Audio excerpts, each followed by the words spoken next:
আমাদের পপারি বিএমএসের সুমেশ বিশ্বাস ওনাকে ফোন করেছে আমাকে, আমি ফোন করলাম কি এরকম আসো একটু কথা আছে। তো গেলাম ওই রুমে, কোন জায়গায় হোটেল উঠলেন, তো উঠলেনি গেলাম। তো আমার সাথে সাথে আমার আরও সহকর্মীদেরকেও ফোন করেছে,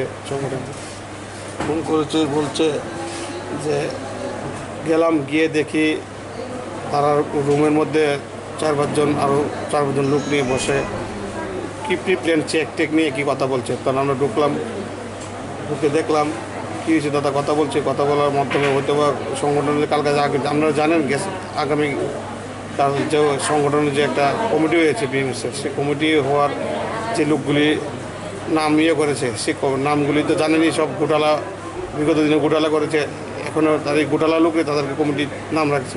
আজকে কী হয়েছিল? তো সেই কথাগুলি কথা বলছে। তখন কথা বলতে গিয়ে গৌতম দাকে বললো, তুমি কে কথা বলেন না, হ্যাঁ তুমি কে ধমকি দেওয়া, তাকে ওনার উপর সুমন সার উপর আক্রমণ করে গেছে। তখন আমি আর এরপরে কী করতেছে না, তখন আমি হাতকে তুমি আমার উপর আক্রমণ করছে অসীম দত্ত, সুমন শীল, শঙ্কর দেব, তারপর অচন্দন পাল, সুমেশ বিশ্বাসও ওই এখানে হেলমেট দিয়ে একটা বাইরে দিছে। কতজন ছিল তারা 5-7 জনের রুমের ভিতরে আরও 2 দিন আসলো, চিনতে পারলাম না তাদের কারোর বিরুদ্ধে এখন অব্দি কি? ঘটনাটা কালকের কমিটি নিয়ে আমাদের একজন কার্যকর্তা গেছিলেন, ফোন করেছিলেন আমাদের যে কেন্দ্রীয় পদাধিকারী এসেছিলেন ওনাকে। উনি বললেন ফোনে কথা বলে লাভ নেই, সামনাসামনি বসে কথা বললে ঠিক আছে। তো আমরা গেছি কয়েকজন, তো এখানে ওরা যে আগের থেকে তৈরি ছিল আমরা জানি না। তো হেলমেট দিয়ে আমাদের কার্যকর্তা অনেকটা মেরেছে, এখানে একটু হাতাহাতি হয়েছে। তো এখন ওরা হসপিটালে ভর্তি হলো আর কি, এটাই ঘটনা। কতজন আহত হয়েছে? ওই তো আমাদের 4 জন আহত হয়েছে। কারা এই আক্রমণের সঙ্গে জড়িত? আক্রমণের সঙ্গে সেখানে জড়িত ছিল সুমেশ বিশ্বাস ছিল, তারপরে শঙ্করদেব ছিল, অসীম দত্ত ছিল, সুমন সিং ছিল, চন্দন পাল ছিল। কারোর বিরুদ্ধে থানাতে মামলা করছেন আপনারা?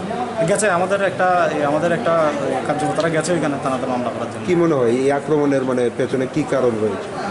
এইখানে কি কারণ রয়েছে এটা তো এখনও ঠিক করে বোঝা যাচ্ছে না। আমরা তো কার্যকর্তা কেন্দ্রীয় পদাধিকারী বলেছে, আমরা গেলাম, ওইখানে গিয়ে যে উনি অত লোক নিয়ে বসে আছেন বা গেলে একটা বিষয় তো আমরা জানতাম না। পেছনে কী কারণ আছে কিছু জানি না। কালকে একটা কমিটি হয়েছিল মজদুরার, এটা তো মজদুর সংঘ, এখানে সব এমপ্লয়ীদের ঢুকিয়ে দিয়েছে। তো ওদের একটু অসন্তুষ্টি যে আমরা তো আনারবানি সেক্টরে, এই যে যেমন গৌতম বাবু আছে, রূপক আছে, ওরা তো সব আনারবানি সেক্টর। তো মজদুর সংঘের আমাদের মসজিদের কোনো আপনারাও তো বিএমএস এর সংগঠনে যুক্ত, ওরাও বিএমএস এর সঙ্গে যুক্ত, তার মধ্যে এই মারামারি বা আক্রমণ এটা তো আমরা জানি না কিছু। আমরা তো আমাদের যে পদাধিকারী আছে ওদেরকে বলতে পারি যে মজদুররা একটু বঞ্চিত হয়েছে, ওদের কথা বলে একটু শান্ত করে দেওয়া বা তাদের গ্রিভেন্সটা বলা।